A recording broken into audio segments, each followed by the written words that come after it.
Now, I have two systems. I have OpenST Linux and I have RTthread. Basically, what you see here is that you start on the Cortex A7. So you have the boot chain here with the secure boot here, as well as TFA, and then you have your U-boot stage. Then your application is, you have the runtime services with the trust zone architecture with some secure and non-secure domain on the Cortex S7.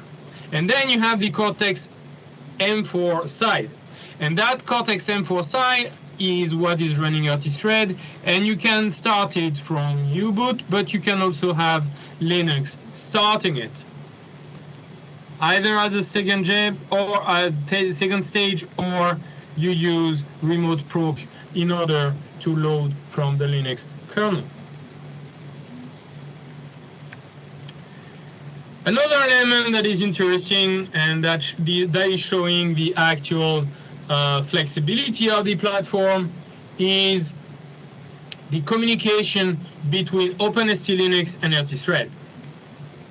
So you have the Cortex A7 that is going to load the RTthread, and then through some shared memory and a dedicated IP, you're going to have some communication between the two. Little more on that after. You can also assign you have a static allocation of the peripherals.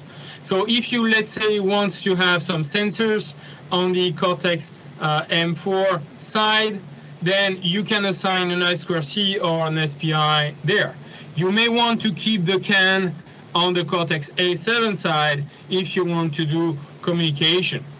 Let's have a look now a little bit at how the software is working, both on the Cortex A7 side and the Cortex M side. So on the Cortex A7, we are using well-known software packages to do that.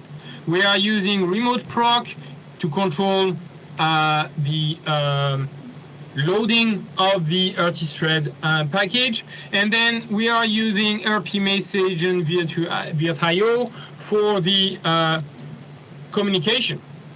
This is what you see here as well as here.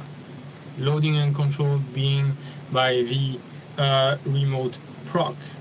If I look at the Cortex M4 side, we are using OpenAMP. In fact, RTthread did the porting of OpenAMP on the Cortex M4 side in order to be able to use it when communicating with the Cortex A7. I will not go into the details of everything about OpenAMP project, but you have some links here that you can refer to if you want more details. So basically here you have a couple of information regarding the communication between the two.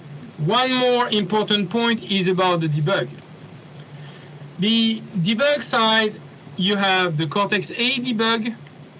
That's where you're going to find STM32 IDE. For example, you will manage your Linux project and you can use ST-Link to debug the Cortex A. The development on the Cortex M side of RTthread is going to be through some third-party IDEs. So ST has validated the implementation using IR. RTthread also has an implementation using Helm. And the debugging is going to be done through the UART. So I just wanted to give a little bit of information regarding how the debug is working in that multi-project architecture. And what you have here is a simple introduction about how to load RTthread thanks to Remoteproc. So you can see here RTthread is running on the platform. You start it and stop it. So this is actually working. So this is the way OpenST Linux is released and supported. Again, after the support is still available from partners. Now, the software tools offer. It's an STM32, so no surprise, we find STM32CubeMX, we find STM32CubeIDE, and STM32CubeProgrammer there. The STM32CubeMX is used for the device tree configuration and generation, so it's a configuration tool. You can use CubeIDE for the development of your application, and you can also use the programmer. Please note that you have some of the security elements of the STM32 ecosystem that is using STM32CubeProgrammer. So basically, the STM32MP1 is an STM32. Now, let's talk a little bit about the OpenST Linux from a distribution and package point of view. You have one distribution and 3 packages. We have a starter packages. The starter packages is to quickly and easily start. Basically, you are getting a package for a given board with a given microcontroller. You take that, you take the STM32 tools, you program this is in one of the STM32 boards. I'm going to talk about the board just after, but you take one board, you take the starter package, the tools, you program the starter package in your board, and you have a Linux environment running on an STM32MP1 to get started. Now, if you need to develop some of your application, keeping most of the starter package elements, I mean a given kernel, etc., then you can start from the developers package. This will give you the flexibility and the SDK to do your own development. Now, if you want to have full control, everything available for you, then you can use the distribution package, and that distribution package is leveraging Yocto, and basically we gave you everything, all the source code you need and the scripts you need to create your own Linux distributions. You can even generate your own starter package and your own developers package from that. So one distribution, 3 different packages depending on what you are looking forward to do. The evaluation platforms, again, it's an STM32, so you have the eval boards and the discovery kits. The discovery kits come in 2 flavors. You have one flavor without a display, and you have one flavor with a display and a Wi-Fi module. And then you have all the hardware available from the partners.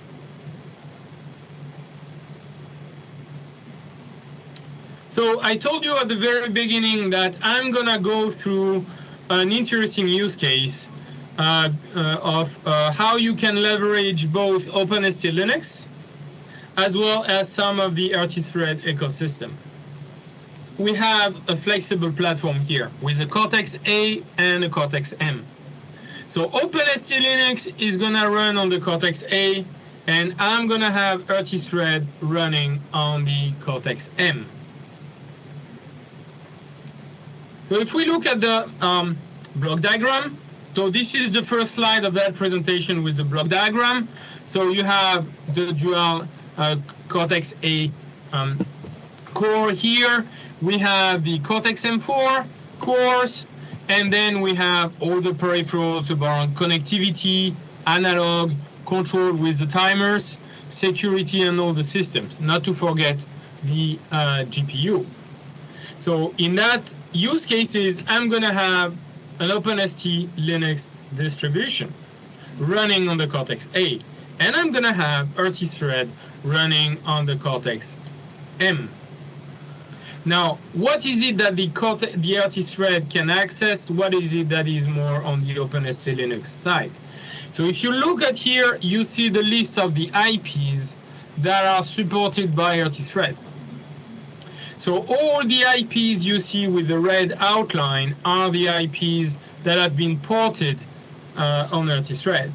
So you can have connectivities. Let's say I have some sensors. I want to use the I2C or the SPIs. They are available.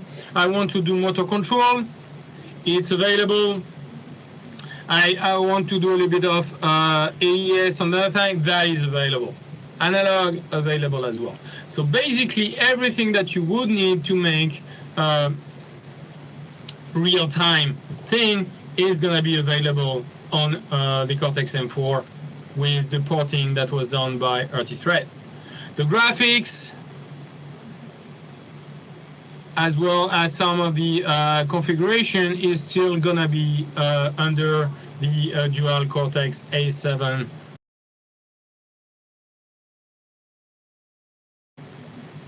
I just gave a quick overview of that.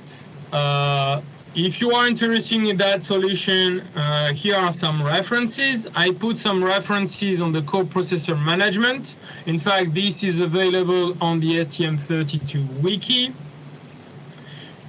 And you have a lot of other information on the STM32MP1 wiki as well. And also, I put some resources on RTthread. So one point I want to highlight here is that it's RTthread is not part of the default open ST Linux distributions, but you can get the source code through GitHub and then get the open ST Linux distribution from st.com. You build them, you integrate them together, and you are good to go. ST did the validation of that, so that's actually an interesting use case if you are looking for both high performance on the S7 and as well real time on a Cortex-M. Okay, so in this part, I'm gonna talk about STM32CubeAI. This is an optimized ecosystem, an optimized AI ecosystem for the STM32 microcontroller, for the STM32 MCUs. But before going into the details of what STM32Cube.ai is, I want to go through the key steps behind the neural networks. So first, you need to capture some data. That is the step one. Once you have those data, you clean them, you choose a neural network topology. That is your step two. Then you train your model with those labeled data. That is the step three. This is the model creation. Now, starting from step four, that's where you can use STM32CubeAI. The step four is to convert this neural network into something that is optimized for a microcontroller. Then you process those data. Basically, you load everything inside your microcontroller in the step 5, and you run your algorithm on the target. So CubeAI is the step 4 plus 5. CubeAI is a tool for teams with some AI expertise. Why I'm saying that? Because you developed and you train your model with one of those major frameworks. So I mentioned TensorFlow, you have scikit-learn, PyTorch, etc. So you need to know how to use those tools. And then that's where CubeAI for the step 4 and the step 5 gets into the picture. That's where you will get the best performances. That's where you will be able to validate the performances and do this on most of our portfolio. Cortex M0, M0 Plus, M4, M33, and M7. If we look at the same thing a little bit from a different perspective.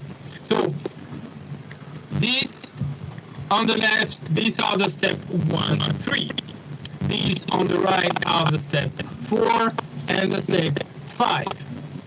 So you use your major AI framework, or you can use scikit-learn. You export it to ONNX format, and then you put this into cube.ai. Cube.ai will let you select the most appropriate MCU. And you will be able to review as well a lot of the memory consumption layer by layer. That is, I have a slide on that that is very interesting. And then you put this into the STM32. You can validate and you can fine-tune it. This is the workflow to implement neural network and machine learning on STM32.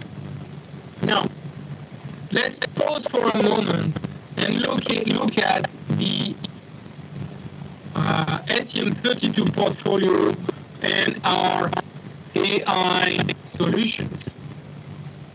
So STM32Cube.ai is available with the latest version, the version 7.1 is available on Cortex-M0, M0 Plus, M4, M33, and M7. So basically, it makes it available for most of our portfolio, including the latest U5, but as well as our high-performance MCU. We also have another tool that is NanoEdge AI Studio. That one is able to work on our complete portfolio. So it's a different offer. We're not going to the details, but definitely check it out if you are interested in AI. We also have some Linux package for the STM32MP1. So let's go back to STM32Cube.ai. Couple of main features. I want to dimension my system so I can select quickly and configure a microcontroller within Cube.ai. I can review some of the model layers. Then I optimize it. We are optimizing all the elements that can be optimized on the system. The memory, the code execution, we support quantized models. We optimize for performance. We optimize for RAM usage. We use light runtime libraries. And then you fine-tune it. You can split, for example, between internal and external memory, depending on how your architecture is done. Or if you want to compare internal versus external memory. This is all the features of STM32Cube.ai. And it is available both as a graphical and a command line interface tool. Another interesting about STM32Cube.ai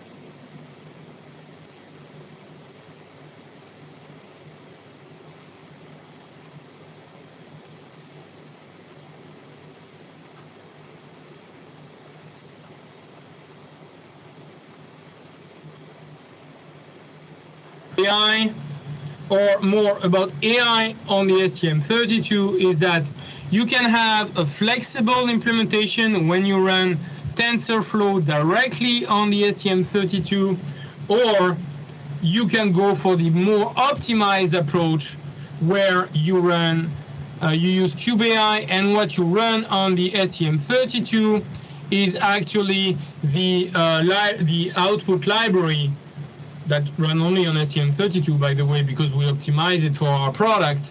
And this is where you're gonna have a really optimized model running on your target. I will come back a little bit of the performance and the difference of the performance between these two in the next part of my presentation. Fine-tuning. So STM32Cube.ai, as I said, you can see the memory, the RAM consumption for each and every layers. That's what you have here on the left. You can also have advanced settings, enabling the use of external memory, enabling the use of non-contiguous external memory. You can even optimize input buffer to reuse them as activation buffer at runtime. All those types of configuration is available for you to fine-tune your implementation on the STM32. Very powerful tools here. But this is just an introduction. This is just an overview. If you want, you can get more tools and documentation from st.com website. I just mentioned, I'm talking for 5-10 minutes now about performance optimization. Let's have a look. So I just presented that slide already when you have TensorFlow lights running on the STM32 on the left and the library being optimized by CubeAI on the right. So I can take one model, run it on both strategy, and then see what the outcome is. And that is exactly what we did. So what you have here are two models, one of image classification, one of visual wake word, running on two different platforms, a U5 microcontroller for the first model and an H7 microcontroller for the second model. The first row is the xcube.ai optimized library running on the target. The second line is TensorFlow Lite interpreter running on the target. And what you can see is that in both examples, we get faster inference time, smaller flash, smaller RAM. So I just wanted to have a little bit of data just to show you the type of performance gain you can get on when using STM32Cube.ai. And in fact, this is also one of the reasons why RTthread is using STM32Cube.ai. So that's what I want to talk a little bit now, is that how is RTthread in their AI kit using STM32Cube.ai. So if you remember my first slide about the steps, so you have the step 1, 2, 3 that are at the bottom part of your flow. So you start to look at this slide from the bottom left. You use PyTorch TensorFlow, you build your model, you train your model. Step 1, 2, 3. Then step 4 is you are using an AI kit tool to optimize your model for the target. And what RTthread AI Toolkit is doing is they are using STM32Cube.ai. They are using the command line version in order to leverage the optimized performances. And what you get is the RTthread environment with both an optimized AI as well as all the other elements, operating system, etc. So this is the tool set part. Now, if we look at the embedded software part, that's where we get an STM32 target device here, running the optimized Cube.ai library. We have the RTthread APIs, and you have your model running on top. This is another example, this is another very interesting example on how the STM32Cube.ai is being leveraged by an external tool like RTAK, for example. Okay, so let's have a look at a couple of references for what we saw about this RT-AI kit and STM32Cube.ai. So here I listed 3 GitHub repositories where you can find some of those examples. Most of them are using the ArtPy, which is the board you can see on the right. Short takeaway, we talk about STM32MP1, its flexible architecture. We talk about its ecosystem being an STM32.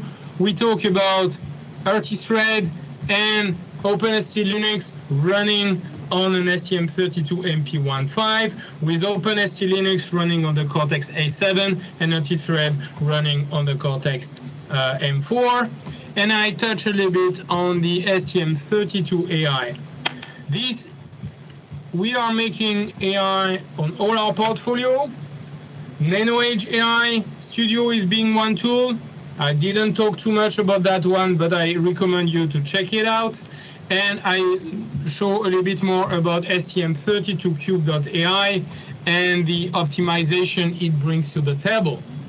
And the last diagram shows how another use case of RTthread and STM32 being used together on an STM32 to bring the best to our customers. And for sure, if you want more inputs on the MPU or the AI solution from ST, you can always get to st.com.